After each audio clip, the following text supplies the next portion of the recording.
Welcome to Season 3 of The Lifestyle Chase, and I'm your host, Chris Little.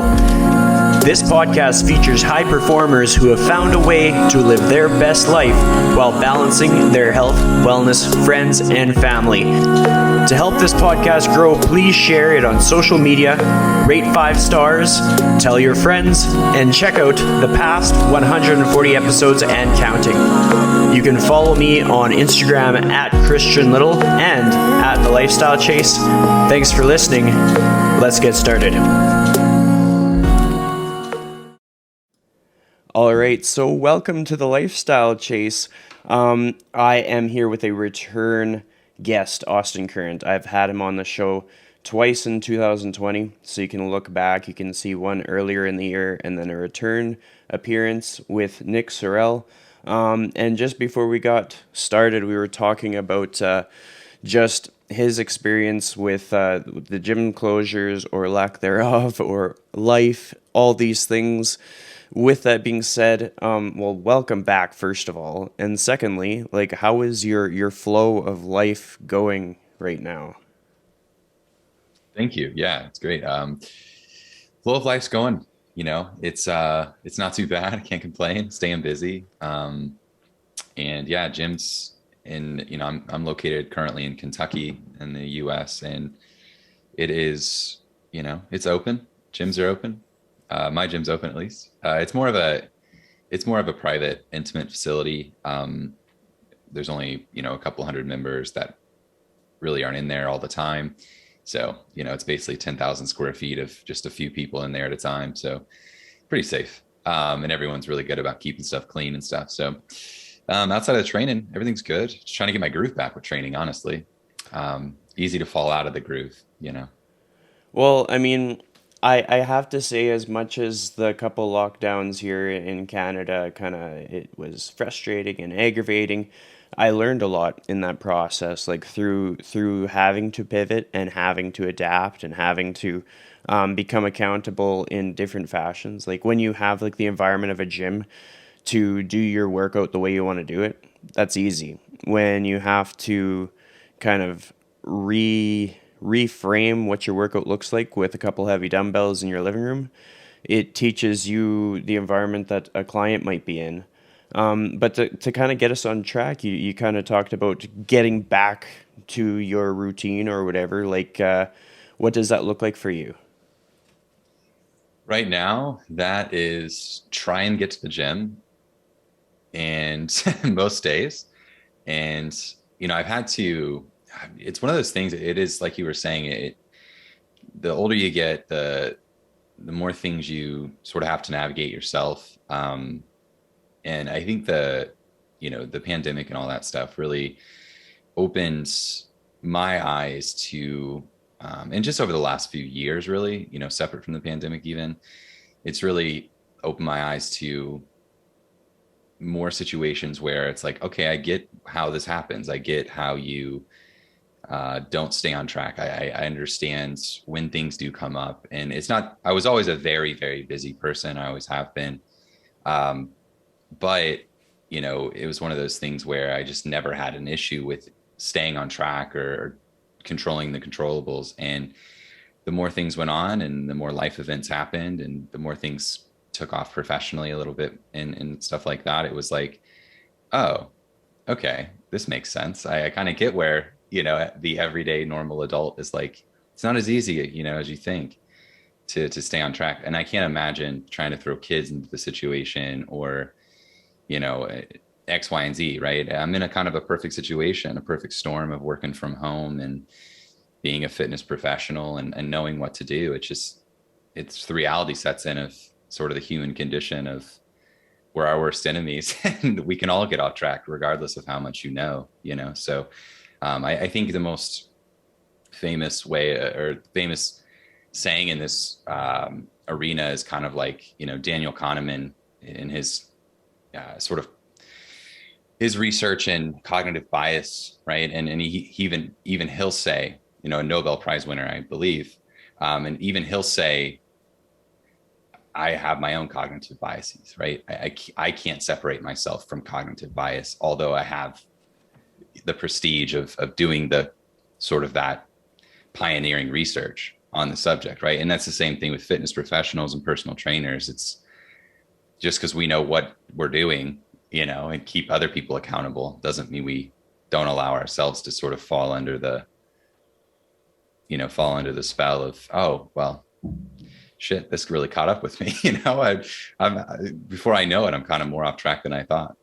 Well, I like that. There's so many things that we can kind of take away from that and dive into further conversations. But I want to draw attention to one of the biggest reasons why I had you back on the show. I remember we kind of alluded to your book in some way on your last appearance with when you joined Nick Sorrell and I. And I had no idea what it would look like or like how much how it would be received. But I would say, from my perspective up here in northern North America, I was gonna say northern Canada, but I'm like it gets way more north than Oh Edmonton. yeah, no. But like here in Canada, I got your book right here. So let's see if we can get it in the frame. Science of Strength Training. I just got the second camera, so I had to put it at a funny angle, but I've actually really enjoyed it and I genuinely want to see it do well. And so I wanted to get you on the show to talk about it. I wanted my audience members to be aware of it because sometimes it's hard to find, like, in this big sea of books and resources and courses and mentorships and all these things, it's hard to decide like what is going to like actually help us with people and what is going to be just like sort of like a fad thing or like a trend or just like there's so much talk about like what is the right way to do fitness, and it's just like, well, at the end of the day we're just trying to create buy-in for people who want to have a better lifestyle, and the more tools that we have to create that buy-in, the more people's lifestyles that we will be empowered to change. Putting that ramble aside, how do you feel now that the book is out there, now that people all over the place are buying it? I feel, it feels good that the book is done and out there, and you work on something for that long, and it sort of becomes this. It was my first go at it. It was my first run at writing a book and putting something of that size together in terms of a project, and working with a team of people to put it all together. And it was a pretty eye-opening experience. A lot of respect to people that do this for a living, people that have written multiple books, people that work on these books and do that for a career. Like, so much respect to them. And I can't ever go without saying, like, this book wouldn't have happened without the team that helped me with it. The book is so detailed, so comprehensive, and really there was like no stones left unturned when it came down to the finished product. And again, like I can't even say I'd love to say I could do it all myself, because I don't think that's even true. But like, when it comes to saying like, oh, did you just do all this yourself? And it's like, absolutely not. They're my words. It's my book. It's something that was a brainchild, but it's something that would not have came to life without the team of people helping, and the illustrators, the editors, all those people at the publisher. And so, huge shout out to those guys. But I'm, yeah, just grateful that it's out there. I'm grateful that it's helping people. And, I've gotten great messages from people who are just starting out within strength training. I've gotten great messages from people who are personal trainers, I'd say the most popular place it's really been has been within personal trainers who are kind of studying for their personal training certifications, which has been really cool, because it's like, yeah, I didn't really have that. I kind of had that in mind when writing it, but not so much the preparing you for something like that. But I'm glad it can be of use in that sense. But yeah, it's just great. And I'm really grateful that people are buying it, honestly, and enjoying it, because you never know, when you're working on it, you're like, well, I hope people like this, and you don't really know during the process of it. Well, I mean, that's kind of something that stood out to me, like as you bring up how like personal trainers are using it to kind of prepare for their certification or their exam or whatever it may be. Because I was kind of thinking back to like my experiences of being in like universities, going to the textbook store, and just like the amount of textbooks that I have from different classes. Like I've got like philosophy textbooks and anthropology and all kinds of weird stuff, and it's just like I was never that engaged in the actual book, and so I would miss out on this value, even though it was. People would tell me that if you read the book, that you're going to be up to snuff with the topic, but it's like, yeah, well, it's not engaging, or it's not just how the information is relayed is not in a way that's like practical on a day-to-day basis. And then even just taking that towards like some of the books that I have for training, it's just they're so dry in comparison to just the layout of this book. And I'm not going to fanboy too hard. It's just I want people to have a reason as to why to even just like look it up. Just like look it up on like Amazon or whatever, and start to understand that like it's actually very accessible for like literally everybody that has time to listen to this podcast on a cell phone. Like if you can pay your cell phone bill, you can buy this book. And then just to kind of like wrap it up, it's just the fact that like nobody's perfect. Nobody's going to remember everything all the time. And kind of like how you talked about the book and how it came with the help of like many people. Every single training session that we do as trainers comes with the help of like our mentors and our colleagues and our peers. Every referral we get that is sparked by someone else. And so to have like a resource in your back pocket, I think is really helpful. But to kind of get us onto our next topic, I just want to paint a picture of like what was the timeline for you in creating this? Like, how long did this take you to produce? Yeah, so the kind of the early stages of communication around the book was in December of 2019, just to kind of timestamp it. And we started working on it, really started working on it in like February or March of 2020. And it pretty much came out a year later.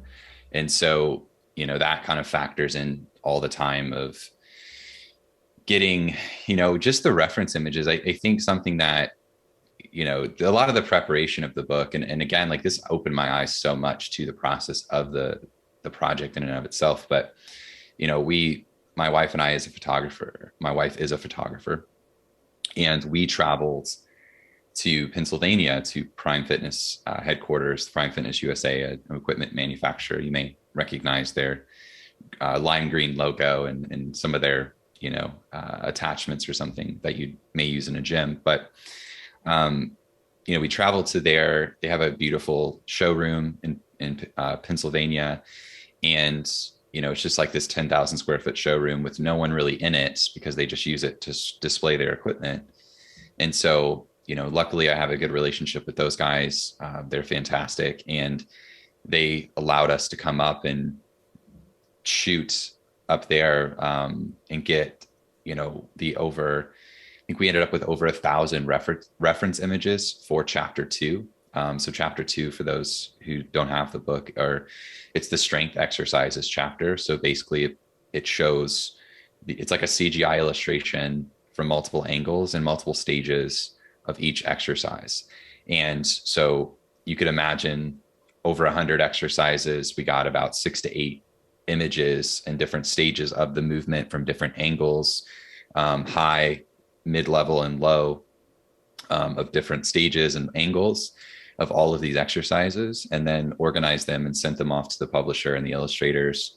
And then they basically took it from there and created the CGI illustration. And then there was, months that went by of trying to create these in batches, right? Like we went through each muscle group. So it was like all the chest movements we'll do first, and then the legs and stuff like that. And then they would send a batch over of like 10 to 15 exercises for me to kind of comb through. And each exercise was like, okay, move the arm here, move the foot here. We're going to change the angle here. And so each and every image, everything you see in that book had to go through a process like that.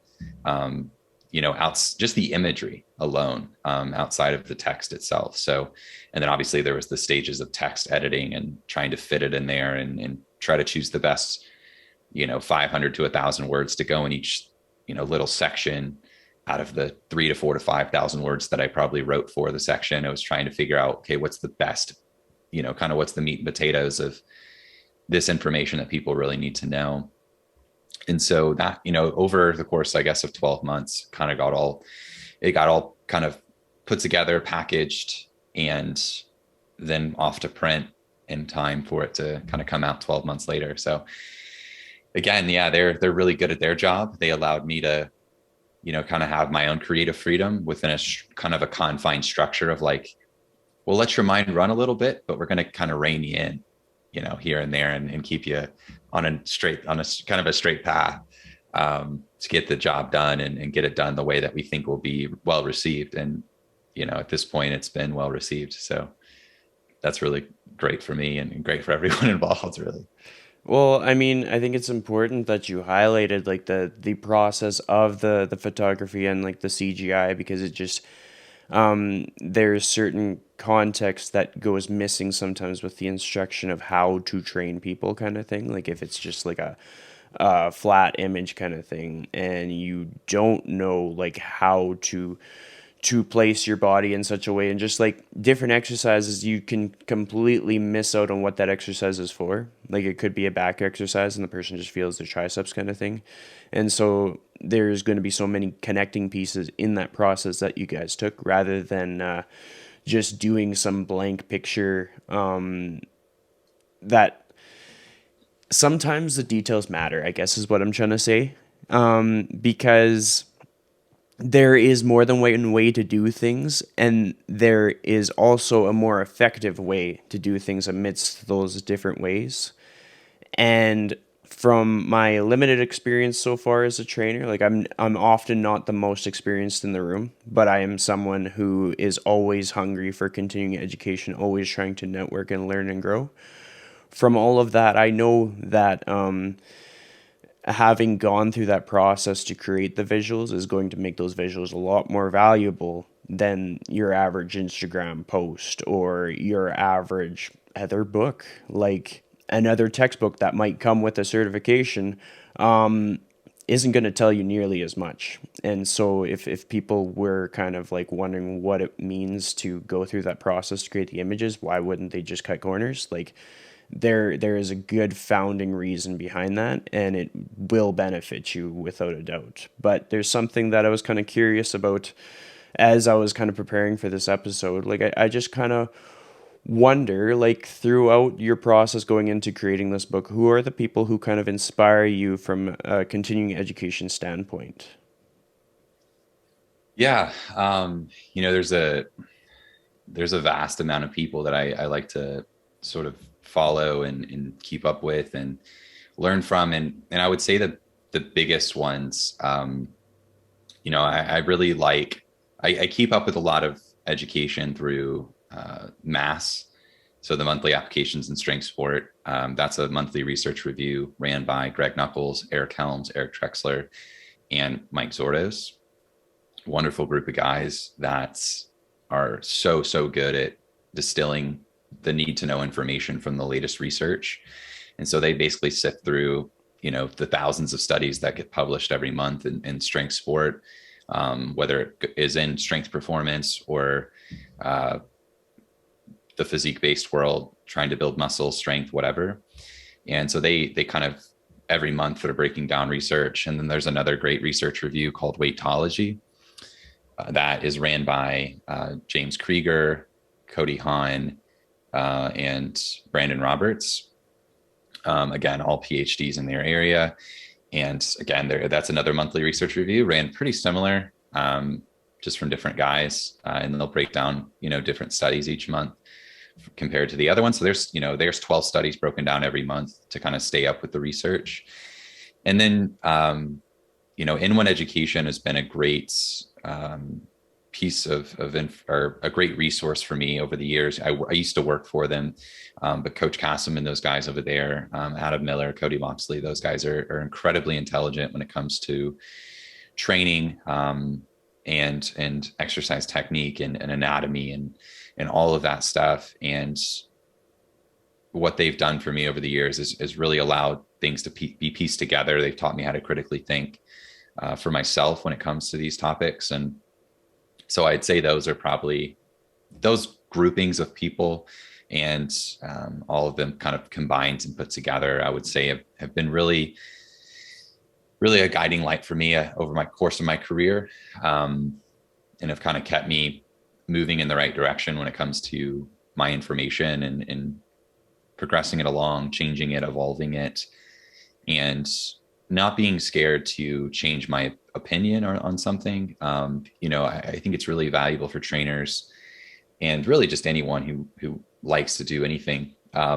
It's you can't become married or too emotional or too attached to some idea or concept, especially in what we're in the personal training space, because it's like 1 year or 1 decade, this may be the way we think about it, and then something happens, we come across different research, or we start different research gets published, or we have innovators in the space, we have pioneers who are so good at thinking through these things that are like, wait, that actually doesn't make a lot of sense, and this makes a lot more sense, and okay, let's kind of put this into application, let's test it, maybe let's get some research done on it to solidify it a little bit more and be more accepted around the industry. But you have all these people kind of put together this education and really pioneer these topics and really critically think. And I think I'm really grateful that we do live in the era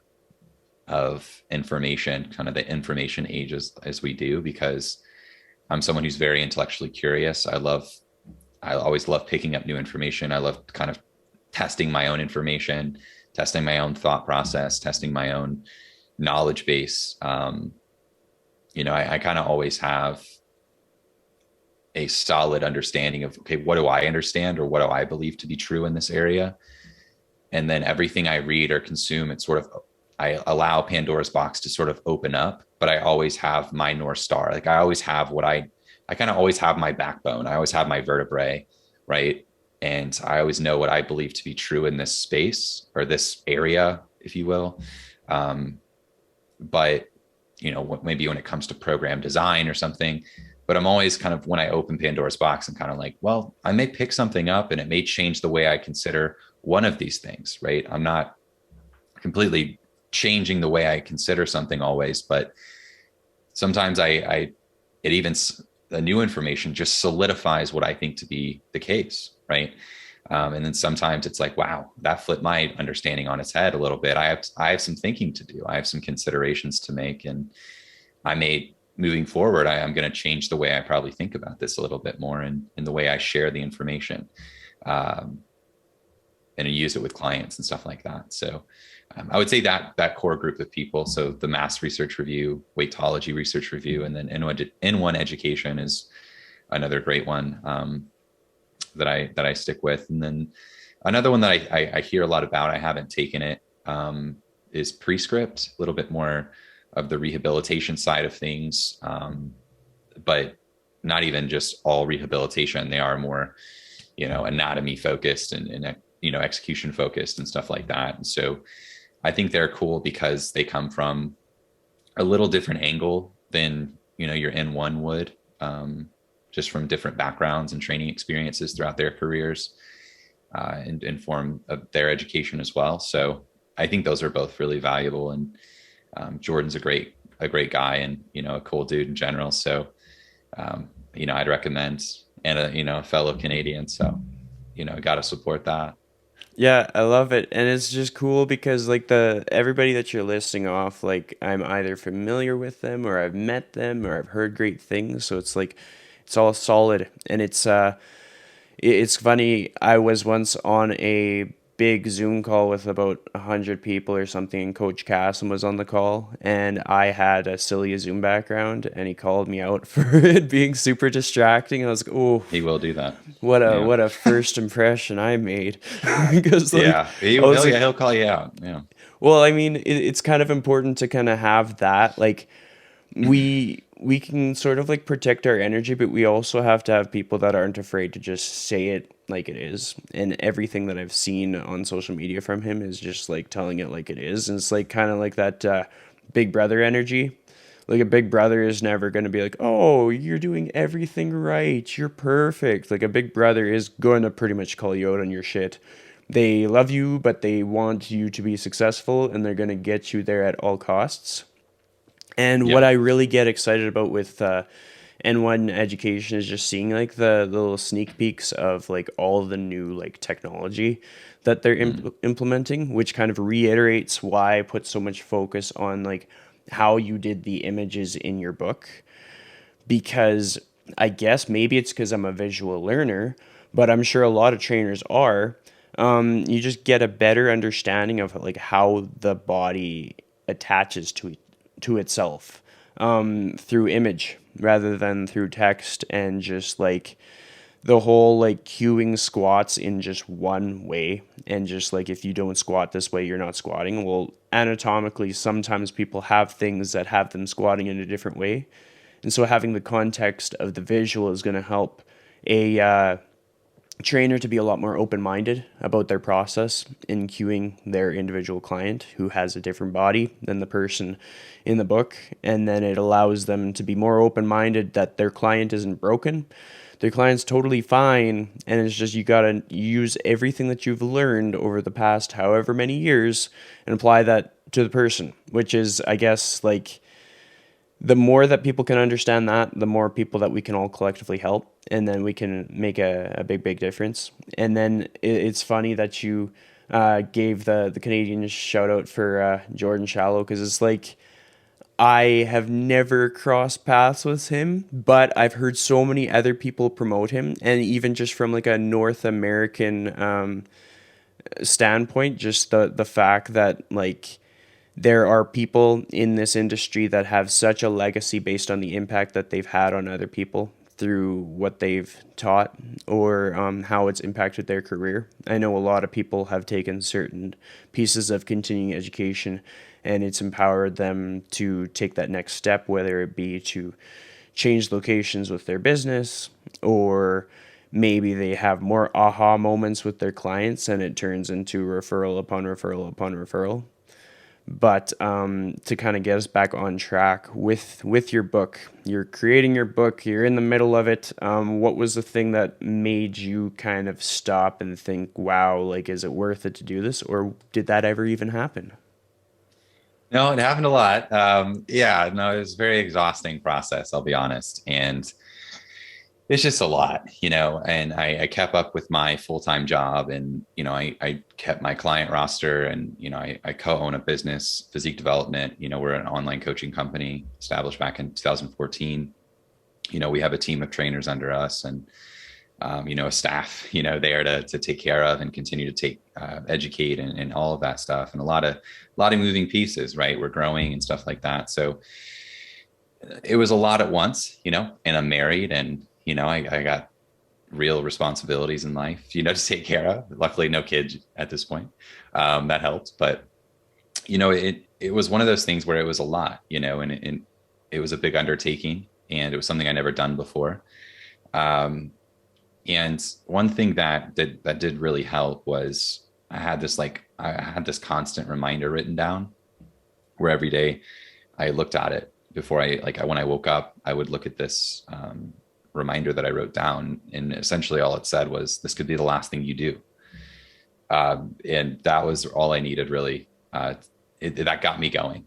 Each day it was kind of like, all right, for me, it was perspective builders are everything for me. So I read a lot on, I read a lot on history of the past, not only from an evolutionary sense, but from maybe a medicine sense of, what was medicine like before anesthesia, right? Like that's something that will build perspective in your life. How grateful you can be for anesthesia.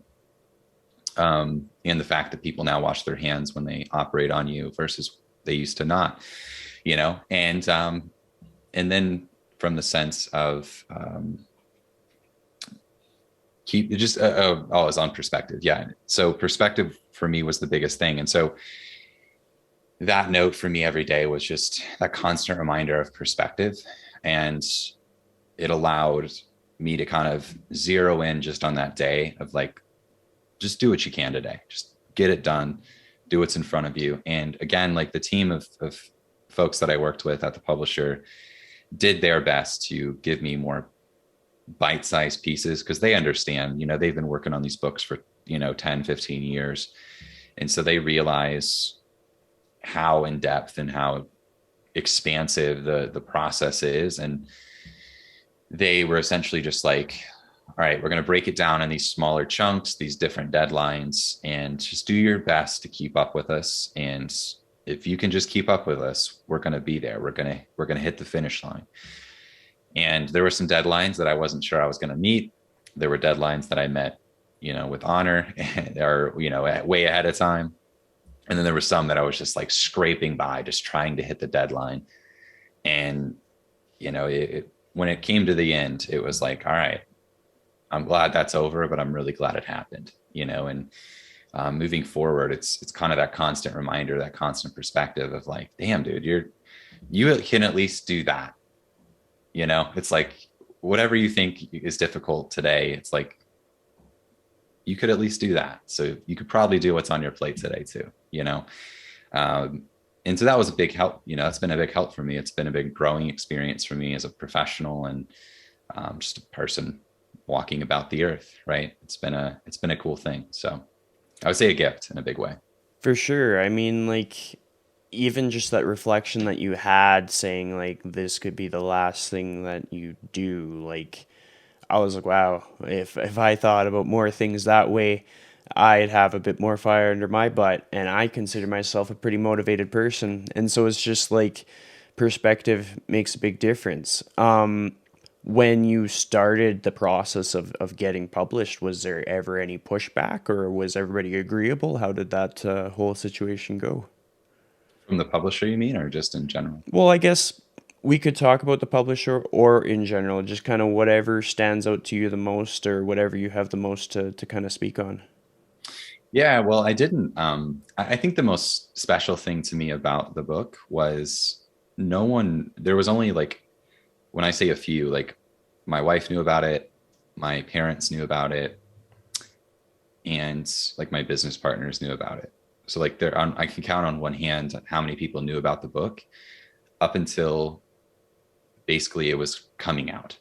So it was a special project for me because, and I wanted to keep it very special. I didn't want other people to know about it, just because I didn't want the pressure, I didn't want that pressure. Like there was something, we don't do many things in silence anymore. We don't do anything much behind closed doors. Like if we're doing something, we want other people to know about it. We kind of want our own fan section. We want people to be curious. We want people to ask. We want people to be proud of us. And I'm not saying those are bad things, but there's something to me, like someone coming from the sports background that I do and from the family that I do when it comes to sports, growing up in my grandfather was a college football coach. And so I grew up in that household of like, essentially like constantly being drilled in of like, who are you when no one's watching? And I wanted that to kind of like, that was a special thing I kind of wanted to return back to, was like, okay, who are you when no one's watching? Who are you when no one knows you're working on this? What can you do and what can you produce? How could you, how can you show up today when no one knows you? Essentially, from the outside looking in, it was like, oh, well, I know he has some clients, but I don't really know what else he does, and I almost wanted at the end of like, that was special to me at the end of it. When the book was like, I didn't actually mention something on social media until 2 weeks until the book came out. So I kind of sat on this project for, a year without saying anything. And I now working on it every single day, like every week, every day. That was kind of a special moment for me of being able just to work on something behind closed doors and to kind of say when it's done, like, all right, I've been working on this. Hope you like it. It's like, and I don't know. It was kind of a project. It was a project for me, because it's been a long time in the world of creating content, in the world of trying to grow your presence and do all the things we try and do as professionals, right? That we need to do to kind of make our businesses thrive and kind of keep climbing that ladder of the industry, right? Doing what we were taught to do and doing what we want to do a lot of times. It'd been a really long time since I'd done something purely for myself or purely without the involvement of other people, when it came to like social media, right? So it also was very interesting because, if I go, and film at the gym for a couple of hours and get, I filmed 10 new videos. Well, in about a week, I'll have all those edited and on YouTube and on Instagram, and I'll be getting instant feedback. People are like, yeah, we're loving this. This is so great. Thank you so much. Um, and there's really immediate feedback there, right? There wasn't there's not much delayed gratification at this point for us. And I think that was another special thing about the book was it was for the first time in a long time, I had to really kind of delay gratification of this project because it's like I'm working tirelessly, like absolutely exhausted during this process. And it's just like, I hope people like this, so when you asked in the beginning of like, how does it feel to kind of be out there? It feels great. It feels great to have it out there and just to be kind of like, be proud of it on how it turned out. And the messages that I do get through Instagram, and the reviews on Amazon and stuff, like it's just kind of been that icing on the top of like, oh, all right, sweet. That was worth my time. That was great. And yeah, I'm just really grateful for the experience as a whole. But The way that you talk about like the kind of delayed gratification, like how it happened so fast on social media, but it was delayed in the process of making the book, immediately made me reflect on like my experience as a podcast host. Like for me, because I know you've hosted a podcast in the past, so you know what it's like, kind of thing. For me, it is like creating like a chapter book. Like every episode mhm. is a chapter of the story, and it evolves and it grows, and you wonder if people are going to open up on one of the chapters and keep reading, or if they put it away. And just from my experiences so far, the feedback that I so often crave is not always there, and so then I have to remember, like, why do I do this? Like, what is my selfish reason for being a podcast host, and like how can I pull more from that to fuel this fire more, knowing that sometimes I'm the only one who feels like this project is going to turn into something, but sometimes that's the only opinion that matters, kind of thing. In your journey through basically running yourself into a wall, trying to meet these deadlines and make this happen and have a life and be a human being, like, was there ever a point where it was just like all you needed to hear was like you're doing good, man, and like you just couldn't even get that? Or like kind of talk to me about that. Yeah. Yeah, that's an interesting thing to talk about, and share about because we all need a pat on the ass, right? We all need like a good job, man. And, you know, it, it it definitely came at moments, but there were definitely moments that, weeks, months would go by and it's kind of like, dude, you know, I don't want to feel soft, but like I could take a good job. Like we're proud of you and like you're doing good and, keep it up. And, and the publisher was great with that, to be honest. Like, I know they were just as busy as I was trying to manage, all the stuff that I was doing. They had to read over and look through. And, I had the advantage of kind of being I don't really like the word, but like the expert in this group of people, right? Especially when it comes to the group of people I was working with, like, they chose me for a reason, but in this group of people and editors and public or illustrators and stuff, I was their expert. I was the kind of that person that was like had the last say on this information.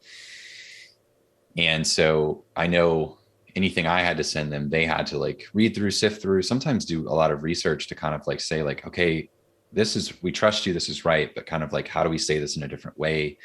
Or how can we say that's a little bit more bite-sized for the folks who are going to be reading this? And so there's a lot of back and forth there. But as a whole, like I had a lot of people around me cheering me on. Like my wife was fantastic in terms of support system. Um, my family was great, and so everyone was really great in terms of their support and checking in and saying like, man, we're just proud that you're even doing this. It's so cool. Um, and so I don't know. There were definitely moments where you're kind of like, whew, I could just use, I could use an attaboy or, kind of a slap on the ass, being like, all right, dude, great job, great work, proud of you, um, taking it back to the sports days. But yeah, I don't know. There were, again, I think like anything, you kind of, anytime you work really hard on something, um, you kind of want people to acknowledge your hard work. But also I wasn't putting it, I think there was a thing I was trying to like, I almost didn't want a lot of it either, kind of on the flip side of it, because I think in a big way, that's why I didn't put it out there. Like I wanted to do the work first. Right. And I think again, more in like the social, like our current social media culture, there's sort of like, you know,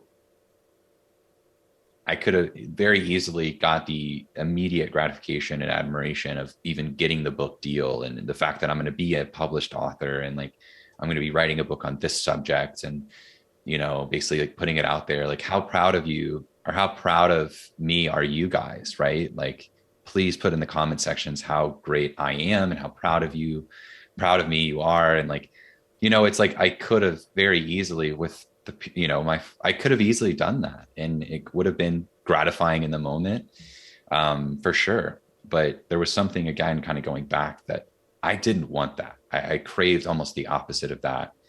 And I wanted to do the work first. I wanted that to be almost from the sense of just well deserved.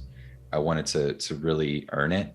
And, if you are proud or you did find value in it, I didn't want that to come before I even did the work. I wanted that to come after.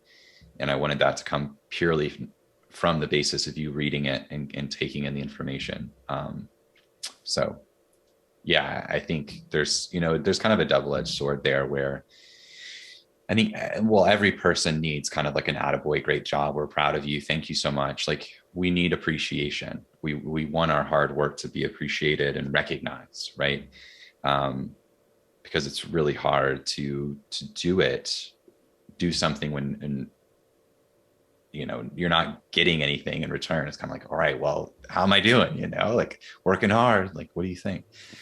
But also like again, a perspective thing of why do I deserve, like why I'm not entitled to that, and so there was something there too of just entitlement that I wanted to kind of fight against, of this kind of millennial entitlement that kind of brews itself in our own, again, the kind of current culture of being where we are and do what we do on a daily basis. There's sort of like this sense of inflated entitlement we have towards being appreciated for what, like for being a person, for doing what you should have done, for doing the job you were hired to do, which may seem a little harsh, but it's kind of like, yeah, that's kind of what people have been doing forever since people have been around, they've been doing backbreaking work and they probably get nothing more than like, hey dude, thanks, after months of hard work, that's it,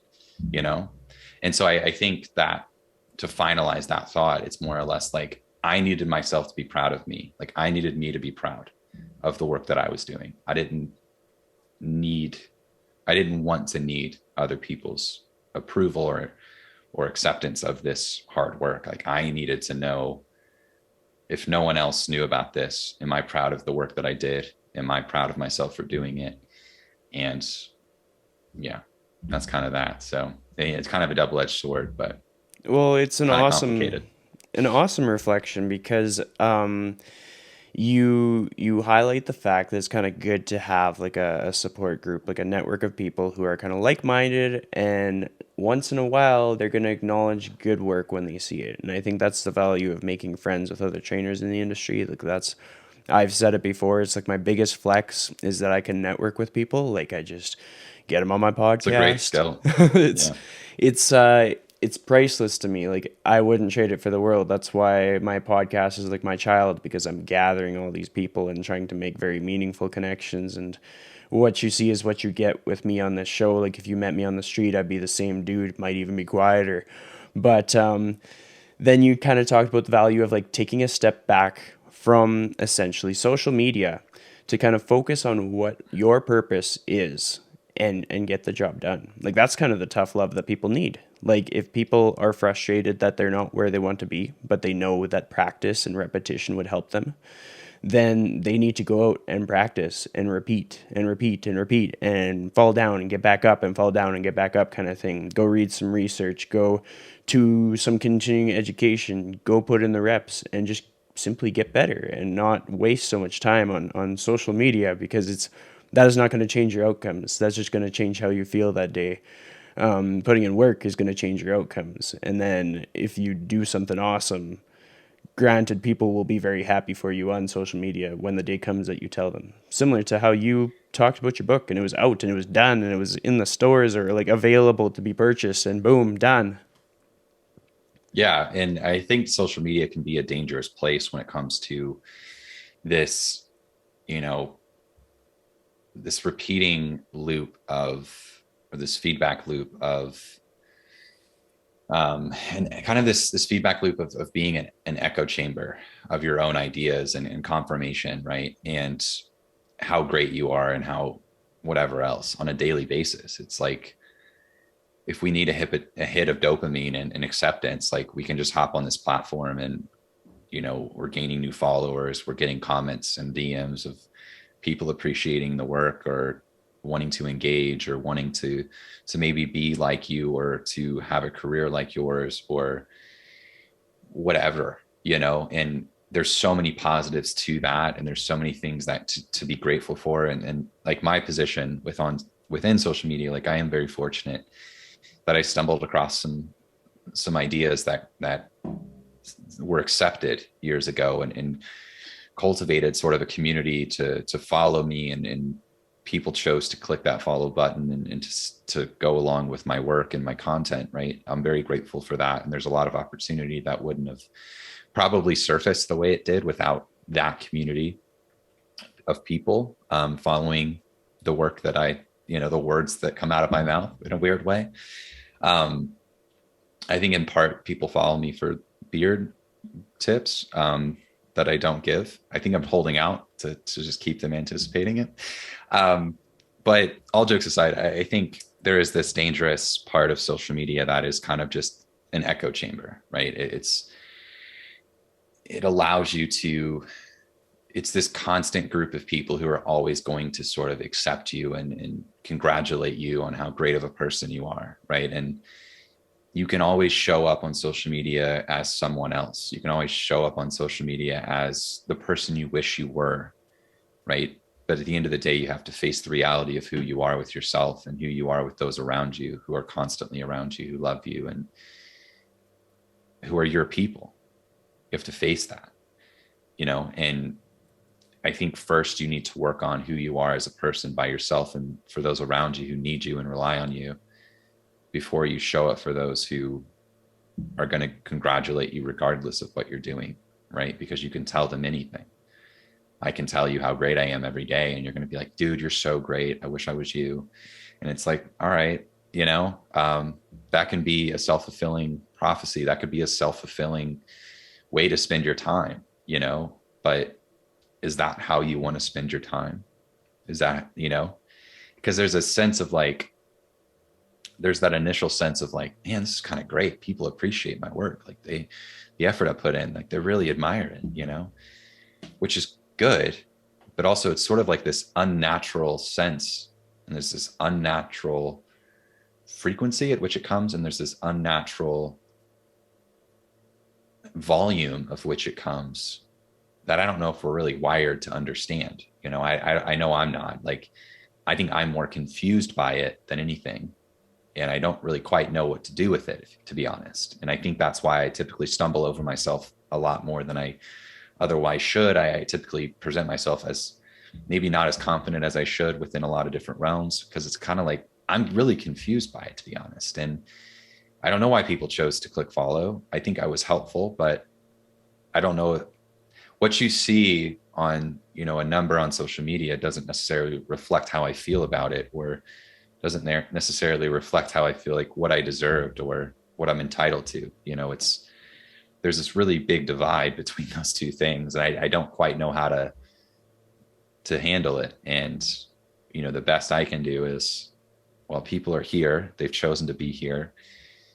They're going to get their information from somewhere. So let's at least make it an accurate, or let's at least make it accurate information. Let's create an environment of trust, and an environment of discourse and conversation around things that we find to be interesting, and go from there. Like, we'll see what happens. But past that, it's like, I it's kind of, it's like, if I say something, please still question it, like, don't take that for gospel. I absolutely could be wrong. I could be 90% there, but I could be missing the 10%, or something of that nature. Right. So yeah, it's a weird relationship you have with kind of that, your own reality and that of the internet reality. There's a life I could live on the internet that's completely separate from my life in real time. So I think it's first establishing a relationship in real time with your own real reality, what's really happening in the world, and then try and deal with whatever is being thrown at you on the internet reality. That was deep. And I mean, to keep us on track with time, I just got a notification from my computer that my disk is almost full. So I'm going to Okay. go to the last question in Okay. the hopes of saving the show. If you were to give a challenge to my audience and something that is unique to you that you think if they did it today, it would enhance their day, what would that challenge be? And all I'll get you to do is be like, your challenge for the day is, and just put it out there.